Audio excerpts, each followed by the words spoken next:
warahmatullahi wabarakatuh. Perkenalkan, nama saya Umami dari Universitas Nurul Jadid Paiton Probolinggo, Fakultas Agama Islam, Prodi Ekonomi Syariah. Di sini saya akan menjelaskan sedikit tentang investasi pada reksadana syariah di Indonesia untuk memenuhi tugas mata kuliah Manajemen Portofolio dan Investasi Islam yang diampu oleh Bapak Haji Taimi Wijaya SEMH. Reksadana syariah di Indonesia. Kegiatan semacam reksadana muncul pada abad 19, tepatnya tahun 1870. Saat itu Robert Alleming ditugaskan ke Amerika Serikat untuk mengelola investasi milik atasannya, dan di sanalah dirinya melihat peluang investasi baru.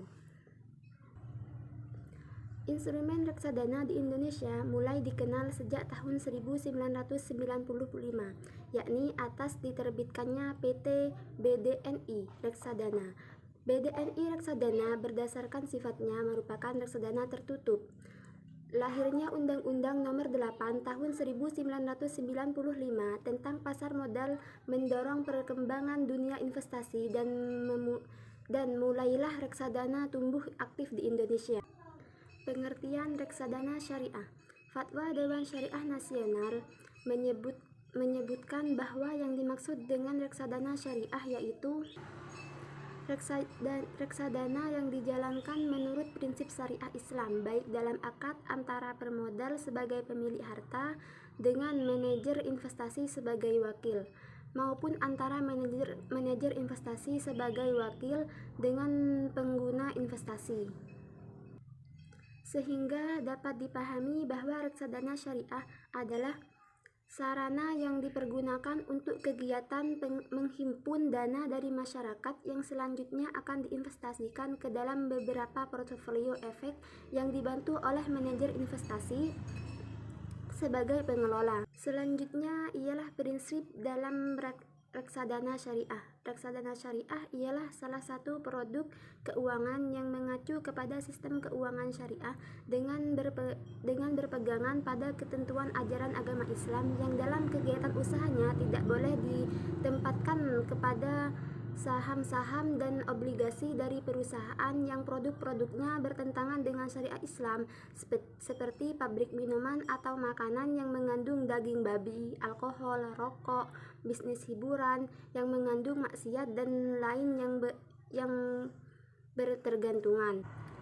Reksadana syariah dalam penerapannya harus mendapatkan izin dan mematuhi fatwa dari Dewan Syariah Nasional.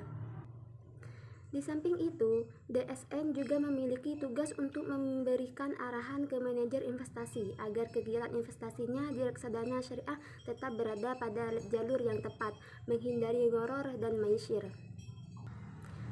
Sebagaimana dijelaskan dalam pembahasan sebelumnya, bahwa reksadana syariah merupakan lembaga atau badan intermediasi yang berperan untuk membantu masyarakat surplus agar melakukan penempatan dana untuk diinvestasikan di lantai bursa melalui manajer investasi dengan tujuan untuk memenuhi kelompok investor yang ingin memperoleh pendapatan investasi dari sumber dan cara yang bersih dan dapat dipertanggungjawabkan secara syariah, juga yang sesuai dengan prinsip syariah. Selanjutnya ialah perbedaan reksadana dan reksadana syariah. Jika dipahami secara spesifik, ternyata terdapat perbedaan yang cukup spesifik antara reksadana konvensional dan syariah. Pada reksadana syariah dikenal dengan adanya proses screening dan cleansing, di mana proses screening merupakan sebuah proses menempatkan dana dari masyarakat di dalam portofolio yang halal. Tahap ini merupakan tahap filterisasi pertama dalam pembentukan portofolio yang memenuhi semua prinsip Islam. Kemudian tahap selanjutnya yakni cleansing, yaitu membebaskan semua sarana investasi dari unsur-unsur yang diharamkan. Selanjutnya, bentuk dan jenis reksadana. Bentuk reksadana. Undang-Undang Nomor 8 Tahun 1995 tentang pasar modal pasal 18 ayat 1 menjelaskan bahwa bentuk hukum dari reksadana di Indonesia secara umum terbagi ke dalam dua bentuk, yaitu perseroan dan kontrak investasi. Perseroan ialah Suatu perusahaan yang bentuk hukumnya tidak jauh berbeda dengan perusahaan lainnya, namun hanya berbeda dalam masalah jenis usahanya yang berupa penggolongan portofolio efek dalam investasi. Selanjutnya, jenis reksadana. Reksadana memiliki jenis yang berbeda, yaitu meliputi: pertama, reksadana pendapatan tetap. Reksadana pendapatan tetap merupakan salah satu upaya melakukan investasi yang paling baik dalam jangka waktu menengah atau jangka panjang dengan risiko menengah. Juga diartikan sebagai reksadana yang melakukan investasi sekurang-kurangnya 80% dari dana yang berhasil dikelola dalam bentuk efek yang bersifat utang. Dan yang kedua yaitu reksadana saham. Ialah reksadana yang melakukan investasi sekurang-kurangnya 80% dari dana yang dikelolanya dalam efek bersifat ekuitas. Kebanyakan efek saham akan memberikan kontribusi dengan memberikan hasil yang menarik. Dan yang ketiga yaitu reksadana campuran. Reksadana yang mempunyai perbandingan target aset alokasi pada efek saham dan pendapatan tetap yang tidak dapat dikategorikan ke dalam ketiga reksadana lainnya. Reksadana campuran ini secara orientasi lebih fleksibel dalam menjalankan investasinya. Fleksibel ini diartikan sebagai pengolahan investasi yang dapat digunakan secara random atau berpindah-pindah dari saham ke obligasi maupun ke deposit. Dan yang keempat yaitu reksadana pasar uang. Reksadana yang investasinya ditanam pada efek bersifat hutang dengan jatuh tempo yang kurang dari 1 tahun. Secara umum, investasi ini meliputi SBI, obligasi, serta efek hutang lainnya. Reksadana sejenis mempunyai tingkat risiko yang cukup kecil, namun keuntungan yang akan dihasilkan juga lumayan terbatas.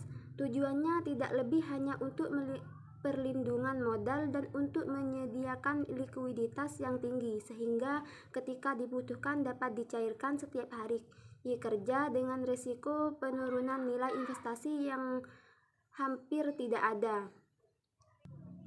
Sementara itu, jika dilihat berdasarkan sifat dari reksadana terbagi ke dalam 3 varian, yakni yang pertama, reksadana terbuka. Reksadana terbuka ialah perusahaan investasi yang menawarkan dan membeli kembali saham-sahamnya dari investor sampai sejumlah unit penyertaan yang sudah dikeluarkan. Reksadana terbuka memberikan peluang dalam hal keinginan untuk menjual atau membeli kembali unit penyertaan. Reksadana terbuka lebih disukai investor karena lebih liquid. Meskipun tidak tercatat di bursa efek, dengan kata lain, unit pernyataannya lebih mudah diletakkan dengan harga pasar.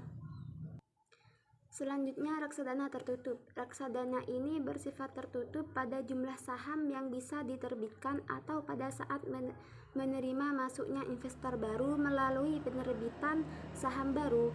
Reksadana tertutup ini tidak membeli kembali saham-saham yang telah dijual kepada investor. Artinya, investor tidak dapat menjual kembali saham-saham yang telah dibeli kepada reksadana yang bersangkutan.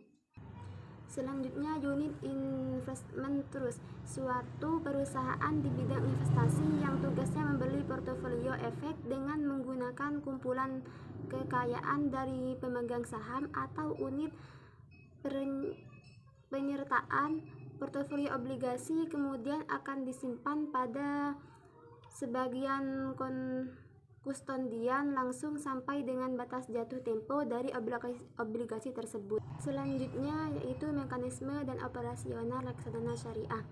Reksadana syariah ialah lembaga intermediasi yang membantu pihak surplus untuk melakukan penempatan dana yang kemudian akan diinvestasikan kembali pada beberapa portofolio efek yang dibenarkan syariah.